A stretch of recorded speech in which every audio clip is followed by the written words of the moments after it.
Hi, I'm Jen Giroux, and I'm a real estate agent with Keller Williams Realty, and this is episode number 37 of Stow Place Like Home, where I talk with groups, individuals, and small businesses in and around our community. And today we are talking with Louise Peacock and Susan Holmes with Warm Hearts of Stow. And we're going to learn the history of Warm Hearts, and also you can find out how to donate and how this organization is helping families in need. And now let's hear more about Warm Hearts of Stow. Is a 501c3 that covers families in need year-round. Year-round.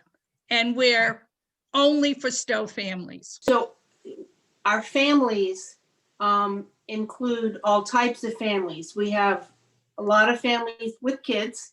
Yeah. And we have a lot of older people who are maybe a couple or maybe a single person at this point. And we count them as a family, you know. So it's a varied group, but the common theme is financial need and living in Stow.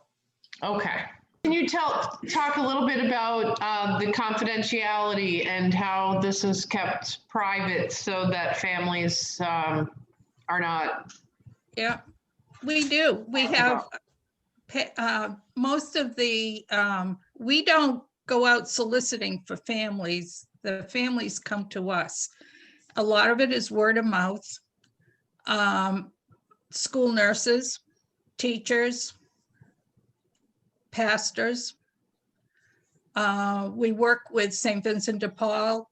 A lot of times they'll refer people to us.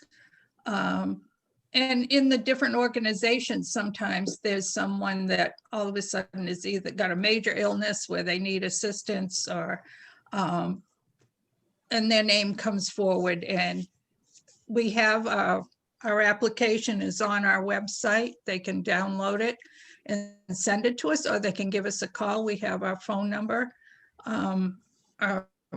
And it's either usually Susan or I, unless one of the campaigns is going on. And then whoever is in charge of that campaign has the phone.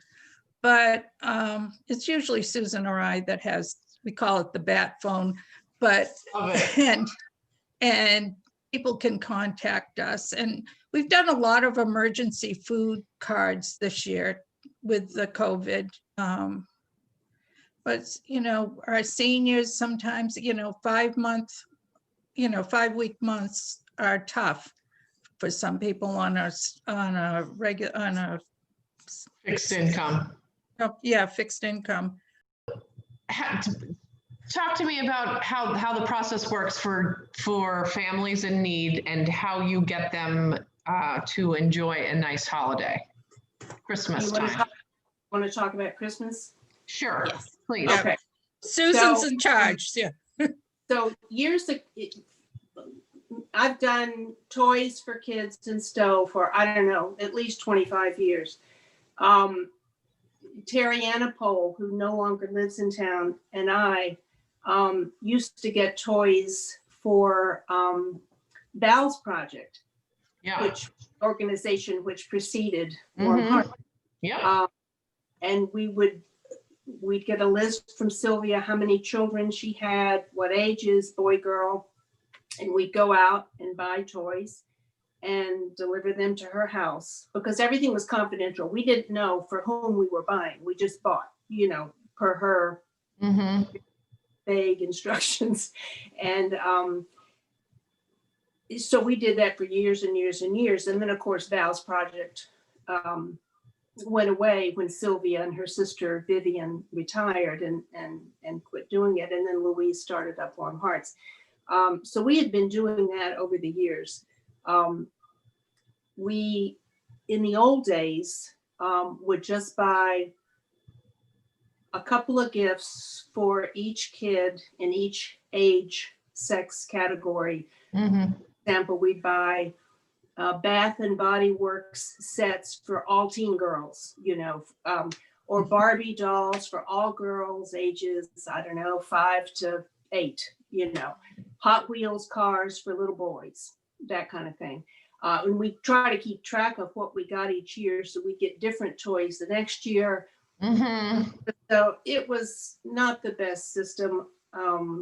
You know, every boy does not want a football. You know? Right. Every girl does not want a Barbie. And so it always bothered me that, yes, I mean, we were doing something good, but I really wanted to tailor the toys, the gifts to the individual kids. And so when Lou started the Warm Hearts organization, and Terry and I were on the board, and that was the reason she had pulled us in, primarily because we did this huge toy drive every Christmas. So I decided we're going to try to do things better, and we started sending out a mailing in early November with a wish list form, and asked the parents to please put down a few reasonably priced suggestions for each child. And so that's the system we went with way back in 2007-8, I guess we started to move. And that continues today. It works great. I mean, nothing's perfect. You know, we can't buy computers, sadly. We can't buy an iPad, you know, and kids want that expensive stuff, and we just obviously can't do that. You know, so I'll call the parents and explain, you know, we'd love to give an iPad, but we just can't. We've got 50 kids, you know, so so we get alternate suggestions. So anyway, it works great. And as I said, back in the day when Terry and I used to buy toys for Sylvia, we started out actually collecting the toys. We had little tags we'd hang around on little displays around town. Oh yeah. You might I remember those. Yeah. You know, we'd ask for a Barbie doll, a skateboard, or whatever.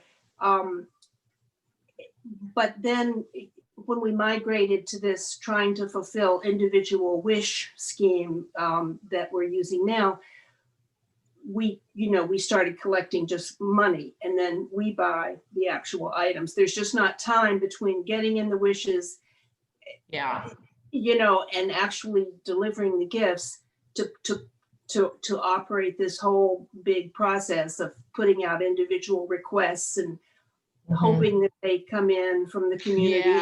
It just doesn't work. There's not enough. Understandable. Yeah. So, you know, at the last minute, you're left with, you really needed a whatever the kid's dying for, and they're all sold out, you know, because it's too late when you finally found out it didn't come in. So that doesn't work. Now, so for many years now, we've been collecting money via the Toy Fund campaign, which we kick off every November, and we collect money, you know, up until Christmas. The community is just wonderful. You know, several years we've been really tight, really short, really nervous. And, you know, something always happens. It just works out.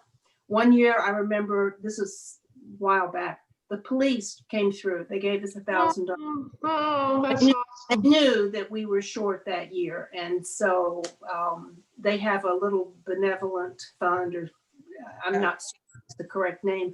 But anyway, things like that always happen. We get the money, and the community is so generous. Now that word has spread about the operation, you know, and people really support it. I think people, you know, they want kids to have a nice Christmas. Everybody, Christmas.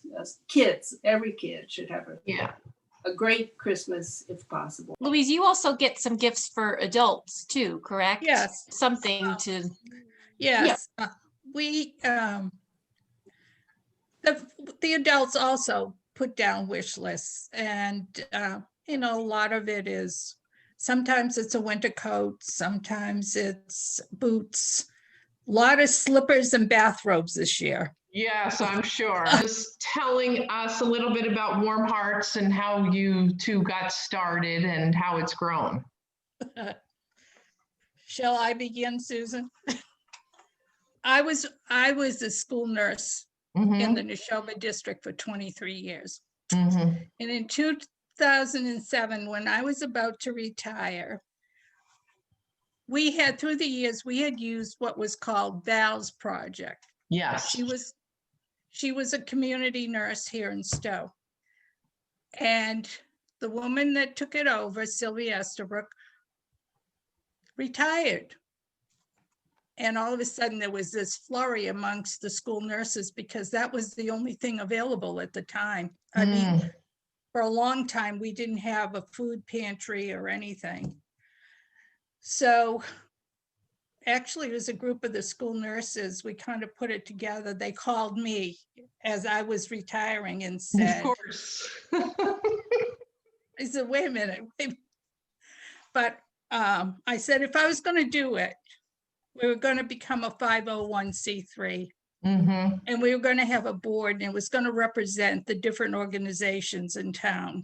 And that's how I got Susan and Terry Annapole on board, because they represented the Women's Club, Stowe Women's Club. And we had input from just about everybody, all the organizations in town. And it was kind of like bringing everybody under one umbrella instead of the fire department doing something for a few people and the police department doing something. And, oh, we heard about it. Some neighbors heard about somebody else and they were doing something. We kind of put it all under one umbrella, and then they contributed funds to us. We went to the community chest. Mhm. They seeded us with $7,000. And we had no clients at that point. With Susan and I mean, there were 10 of us sitting around a table saying, how do we get the clients? Wow. So That we is had, so we had to, we worked a little thing with Sylvia. She wrote a letter to her clients over the years. And in it, we put an application to join Warm Hearts. Okay. And that's how we got, I don't think we had more than 12 families the first year. Well, And the first Thanksgiving, I believe Yeah. it was a dozen families, and that was all. yeah, Wow. and then it started, it was a little bit more at Christmas. And we were all doing this out of my house, which not very big. So then we expanded. We just kept expanding. We expanded the back to school supplies and Valentine's Day for senior shut-ins and Easter. Easter had been done by St. Isidore's and it was kind of hit or miss with Sylvia. We expanded that to Easter baskets. And then back to school. And then a few years ago, we decided we're going to give camperships because these kids were stuck in apartments and families were away and they needed to be out. They needed to learn how to swim. So we started, we worked with, I can't think of the name of the foundation, Susan. Alice Eaton. Alice Eaton. Oh, Alice Eaton. Yes, I was on that committee. Yeah.